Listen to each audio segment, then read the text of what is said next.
Now we turn to Daf Chaf Gimel Amid Beis. The Kevon de Maisa Kavtza. The Gemara now says the following: even if you were to tie the animal in such a way that if it dies, it will not drop to the floor, but nevertheless, you still have a problem. Why? Because once an animal dies, its body shrinks. There's a certain process of decomposition of the animal, and that's called hiskavtzus. And this disintegration will cause the animal to go lower than 7.1 tfachim. And now I can't apply lavud because the top of the animal is more than 3 tfachim from the schach, the lavadaita. And he didn't notice it. He didn't pay attention at this point. And he has a dolphin that's no longer valid as a dolphin. He doesn't know about it. He's going to live in this sukkah, and the sukkah is invalid. He will not fulfill his mitzvah of yeshiva b'sukkah. So therefore, Rabbi Meir says, I'm not going to use and rely on an animal as a dolphin, even if I would tie it up on top with a cord in such a way that the animal will not fall down and drop onto the floor when it dies, because I'm afraid that it'll shrivel up after it dies and he doesn't pay any attention to it. Okay. Now, let's just summarize Abayi's understanding of the machlokas between Rabbi Meir and Rabbi Yehuda, because this is going to be a sugya in which Abayi seems to contradict himself. Abayi, until this point, understood that according to Rabbi Meir, chayshinon lemisa, and therefore Rabbi Meir invalidates an animal as a dolphin of a sukkah. Rabbi Yehuda, says Abayi, is not concerned about misa. We don't have to anticipate that the animal will die. Again, you have to write this down. According to Abayi, number one, Rabbi Meir holds chayshinon lemisa. Yeah, I'm just writing it for myself. So Gemara says, "Umi Omer Abayi." Did Abayi in fact say that Rabbi Meir choshesh lemisa? That Rabbi Meir anticipates the possibility of death? Now, we have to analyze other implications in other halachic areas about whether we're afraid and anticipate death. For example, a man is married and he goes off on a very, very long trip. Can she assume that he's still alive, or can she assume that maybe he died?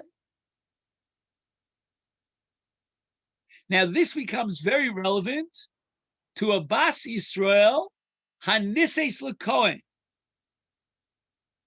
So she herself is not allowed to eat truma. That's a Chiyav Misa B'dei Shamayim Azar Shachal Truma.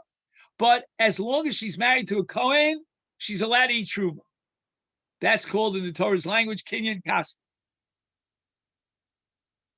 Her husband, a Kohen, goes out to the end of the world, to Medina Sayam, and he hasn't returned. Is she allowed to continue to eat truma? Maybe her husband is dead, and if so, she can no longer eat truma. Is for Tanan, we have a Mishnah Masechet Gittin on Daf Chavches, Bas Yisrael Shenises L'Kohen, for Holach Baila L'Mdina Sayam, Ocheles B'Truma B'Cheska Shu Kayam. So Abayi now quotes this Mishnah in Gittin, and the assumption, the premise that underlies this Mishnah is that we're not choshesh lemisa. She's allowed to continue to eat truma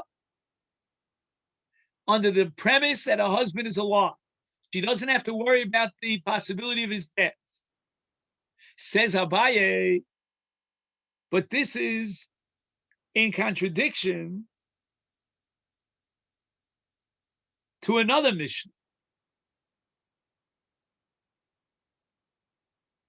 And the Mishnah says, I think it's part of the same Mishnah over there on Chav Ches. I don't have a Gemara Gittin right now. Anyway, Uramid in Allah, we ask a contradiction. The Mishnah says that if a man gives a get to his wife on a condition, and he says to the get should go into, it should be active and valid 1 hour before I die. Now, why would a man dream of the possibility of giving a get to his wife such that the get should be chal 1 hour before he dies? The answer is, he is childless, Nebuch. He has a brother. And if the brother is nowhere to be found and he drops dead, his wife is an aguna. She can never get married. Because when a man dies childless, leaving a brother, until she gets chalitza, she's Succah liyavam, and yavam l'shuk. That's a very severe issa. She cannot marry anyone. Even though her husband died, but she has a zika for yibum, and once she falls for yibum, she must have chalitza, but the brother is out there. We don't know where he is. We can't get access to him. He's been missing for a while. Or let's say he's a newborn baby, and it'll be 13 years until he can give chalitza. Or let's say he's a kind of person, that is a defier, he's a rebellious person, and he doesn't want to give chalitza. Anyway, a husband is worried about any of those possible scenarios. So he figures, I got a brilliant solution to the problem. If the get is valid before I die, she doesn't fall for yibum. She doesn't require chalitza. Shach as koda misas. Now, again, she is a Bas Yisrael. Her husband is a Kohen. And the Mishnah says, Asura lechel b'truma miyad. The very moment that she receives the get, she's not allowed to eat truma. Wait a minute, why can't she eat truma? The get is only valid an hour before he dies. The answer must be that we're afraid that he might drop dead. And any hour is the hour before his death. Wait a minute, did I say that right? And any hour is the hour after his death. That's what I meant to say. Meaning he died an hour ago. And if he died an hour ago, the get was chal an hour ago. And now she's eating truma. That's a chiyuv misa b'dei shamayim. So on the one hand, the Mishnah says that if a man goes out to Medina Sayyam, his wife could continue eating truma. On the other hand, the Mishnah says, Sha'achas, koda misasi, she cannot eat truma. Amar Abaye lo kasha, ha Rabbi Meir, the lo chayish lemisa, meaning the first Mishnah in Gittin that allows her, when her husband is out there to continue eating truma, that reflects the sheet of Rabbi Meir, because Rabbi Meir is not choshesh lemisa. The exact opposite of what Abaye said here in the case of a behema for a dolphin, that Rabbi Meir disqualifies a behema for a dolphin because we're afraid the animal will die. That's how Abaye interpreted Rabbi Meir. Abaye goes on to say, and the second Mishnah, or maybe it's a brisa, that says that when a man gives a get to his wife, she can no longer eat truma from the very moment that the get comes into her hands. That's Rabbi Yehuda, the chayish lemisa. Rabbi Yehuda is afraid that maybe he died, and now she's eating truma, and the get is already chal. And not only that, Abaye adds a proof. I'm going to prove to you that Rabbi Meir is the one who's not choshesh lemisa. Rabbi Yehuda is choshesh lemisa from the following brisa. Halokeach yayin mi ben akusim. If you buy wine from the kusim. Now, what's the issue with buying wine from kusim? There are two issues. First of all, if we assume that a Kusi is a non-Jew, that's called Gerei Arayosem, right? They came from Kusa, they came to settle somewhere in the vicinity of the Jewish people in the land of Israel, and they started getting attacked by lions. And they were so afraid that the lions were protecting the Jews that they officially converted to Judaism, but they really weren't interested at all in Judaism. They did accept, apparently, Torah Shebechsav, but not Torah Shebal Peh. So the first issue is, are we allowed to drink this wine? Second issue is, we don't rely on the kusim to be mafresh, shumas, umaiso. So we have a problem of tevel. And tevel is a chiv misa b'dei shamayim. Now you could always ask me, well, if I buy tvua from an Amaretz, an ignorant Jew, how do I know he was mafresh, shumas, and maisos? That's called t'mai. So Rashi points out here, if you take a look, 5, 6 lines up before the end of the Amud, Rashi says, "Gruim heim yamia oretz." They are worse than an ignorant Jew. And valokech mehem tzarich la'aser vada. It's not d'mai. In the case you buy from an ignorant Jew, you go out to the marketplace. You're not sure. Maybe he was mafresh, maybe he wasn't mafresh. The Rabbanan say you have to be mafresh, but that's called d'mai because we don't know. It's a suffix. But when you get wine from a kusi, you know for sure he wasn't mafresh Trumas and Maestros. Trumas and Maestros were not on their radar screen.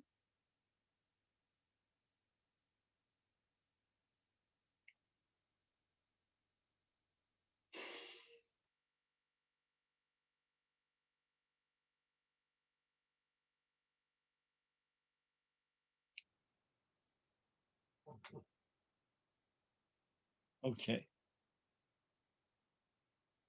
Now, there's another part of this Rashi that addresses the question that I asked you before. Are we allowed to drink the wine of the kusim? So for that, we have to know Talmudic history, so to speak, meaning there were 2 periods of time historically. Initially, the Rabbanan allowed drinking the wine of kusim, and they assumed that the kusim, to some extent, were living a Jewish lifestyle and observing the law. But later on, the Gemara Chulin reports that they found that the kusim were already worshiping idols. And at that point, they said we can't drink the wine of the kusim. But now we're in that period of time where, although we cannot trust them on Trumas and Maestros, but we're allowed to drink the wine. Now the Bryce wants to know, in the following scenario, I purchased wine from kusim, but I have no possibility of being mafresh. Why? I don't have kalim, or perhaps it's Shabbos and Yontiv. So is there a way that I could drink the wine and set up a mechanism of a future hafrasha? And the Brisa says the following. Omer, he makes the following declaration. Shnei lugim shani asid lahafrish. Let's say he has 100 lugim of wine. So Truma Gidola requires 2%. I mean, that's called a midah beinus. Echad michamishim. So 2 out of the 100 lugim after Shabbos, after Yontif, or when I get access to Kalim, somewhere in this mixture of wine of 100 lugim, 2 of them are designated as Truma. Asara, Masa Rishon. Again, it's not really Asara, Tosfos points out, because you're down to 98, so it's really 9.8. But the Brisa rounds it off to 10, and that's called Masa Rishon. And then he's left with 90. Again, if we 90 lugim, if we round it off, and therefore Tisha Masa Sheni. On the 1st, 2nd, 4th, and 5th years of the Shemitah cycle, he's chayav to be mafresh 10% as Masa Sheni, and he says 9 lugim amongst this mixture, which I'll be mafresh tomorrow, will be Masa Sheni. Umechal, and now he does chilul. Mechal is the verb of the chilul. Chilul means that the Torah allowed you, in the case of Masa Sheni, to be mechalel on Mos, and he transfers the kedusha, the sanctity of Ma'aser Sheni onto the moles, such that now in Chutz La'aretz he'd be able to eat the. I shouldn't say Chutz La'aretz. I mean say Chutz L'Yushalayim. He'd be able to eat the Ma'aser Sheni. V'shosim miyad divrei Rabbi Meir. In other words, Rabbi Meir applies the principle of Breira, which means I can retroactively effectuate Truma when tomorrow, Motzi Shabbos, I'll be mafresh the Truma, then even now, on Shabbos, it's as if I effectively was mafresh the Truma. That's called Yesh Breira. And on the top of Chav Daled Amud Aleph, the Brisa records the dissenting view of all the other Tanoim. That's Rabbi Yehuda, Rabbi Yossi, Rabbi Shimon Osman. They say no. You're not allowed to do so. Why? Rashi says on the top line, because the truma, the liquid wine that's truma, that's actually becoming truma, is inside a node. A node, they used to have like a container that was made of skin, of animal skin. And Shemi Baka node. It's possible that there'll be a crack in the node and the water is going to start, I shouldn't say water, the wine will start dripping out, it'll drain out. And as a result, there's no Truma Maser. He's saying that tomorrow I'll be Mafresh Truma Maser. He's going to start drinking the wine that's Tevel.